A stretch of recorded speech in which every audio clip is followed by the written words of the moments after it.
घटना राजेंद्र पार्क के B block की है, जहां पर 33 वर्षीय केतन अपनी पत्नी और 2 बच्चों के साथ रहता था। शनिवार शाम को जब केतन अपने घर आता है तब उसका झगड़ा उसकी पत्नी, जिसका नाम ज्योति होता है, उसके साथ हो जाता है। लेकिन यह वहीं नहीं रुकता, बल्कि अगले दिन रविवार को शाम में यह फिर से विवाद आगे बढ़ जाता है, जहां पर केतन की पत्नी अपनी बेटी को एक थप्पड़ मारती है, जिससे नाराज होकर केतन अपनी पत्नी को एक थप्पड़ मारता है और इसका जवाब देते हुए उसकी पत्नी केतन को एक थप्पड़ जड़ देता है, जिससे नाराज होकर, गुस्सा होकर केतन अपनी पत्नी का कपड़े से गला घोटकर हत्या कर देता है और मार देता है। जानकारी के मुताबिक पता चला है कि इन दोनों का मुलाकात दिल्ली में हुआ था, जहां पर आज से 6 साल पहले इन्होंने लव मैरिज किया था। केतन का घर 2 मंजिल का था, जहां पर पहले ग्राउंड फ्लोर पर उनके पिता रहते थे, जो कि पेशे से डॉक्टर थे, और उनका एक छोटा सा क्लिनिक था जो कि घर में ही था।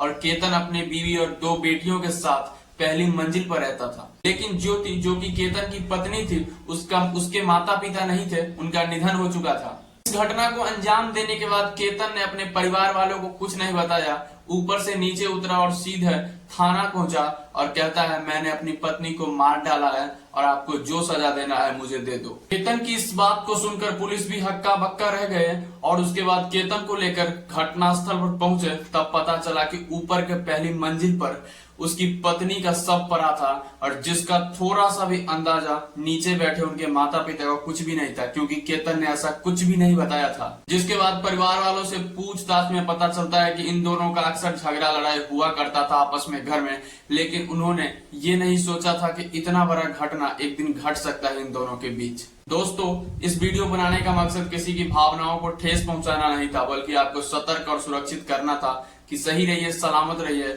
और सुरक्षित रहिए। धन्यवाद।